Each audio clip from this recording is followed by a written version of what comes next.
భూపాలపల్లి జిల్లా కేంద్రంలో మత్తు పదార్థాలపై అవగాహన కార్యక్రమం నిర్వహించారు। ఈ కార్యక్రమంలో పలు పాఠశాలల విద్యార్థులు పాల్గొన్నారు। ఈ కార్యక్రమంలో ఏఎస్పీ నరేష్ కుమార్ పాల్గొని మాట్లాడారు। యువత మత్తు పదార్థాలకు బానిస కాకూడదని పేర్కొన్నారు। బంగారు భవిష్యత్తును నాశనం చేసుకోవద్దని పేర్కొన్నారు।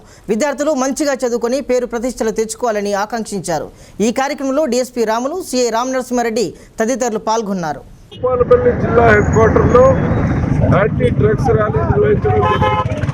ఈ ర్యాలీలో స్కూల్ పిల్లలు, కాలేజ్ పిల్లలు, యువత దాదాపు 200 నుంచి 300 మంది పార్టిసిపేట్ కావడం జరిగింది।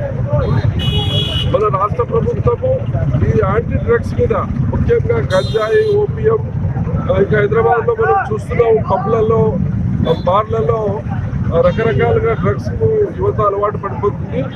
దీన్ని సమూలంగా నిర్మూలించాలని మన రాష్ట్ర ప్రభుత్వం ఆదేశాలు ఇచ్చింది।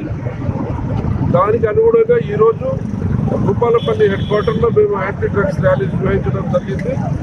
ముఖ్యంగా గ్రామ స్థాయిలో యువత కూడా ఈ గంజాయిని తాగడానికి అలవాటు పడుతున్నారు। ఎందుకంటే గంజాయి మనకు పక్క రాష్ట్రాలైన ఛత్తీస్గఢ్లో విరివిగా పండిస్తున్నారు। అది అక్కడి నుంచి మన తెలంగాణ రాష్ట్రంలో వస్తుంది। తెలంగాణ రాష్ట్రం మీదుగా పక్క రాష్ట్రాలకు మహారాష్ట్ర, బీహార్, మిగతా రాష్ట్రాలకు కూడా రావడం జరుగుతుంది। ఈ క్రమంలో మన దగ్గర యువత కూడా కాలేజ్ స్టూడెంట్స్ కావచ్చు, లేబర్ కమ్యూనిటీ కావచ్చు, చాలామంది కూడా సిగరెట్లలో గంజాయిని పొగాకు స్థానంలో గంజాయి లీవ్స్ని అందులో పెట్టుకొని తాగుడుకు అలవాటు పడుతున్నాం। చాలా ప్రమాదం। ముందు ఈ గంజాయిని మనము కంట్రోల్ చేయకపోతే చాలా ప్రమాదము యువతకు ముఖ్యంగా। మరి దీంట్లో భాగంగా ఈరోజు ఈ యాంటీ డ్రగ్స్ ర్యాలీ నిర్వహించడం జరిగింది।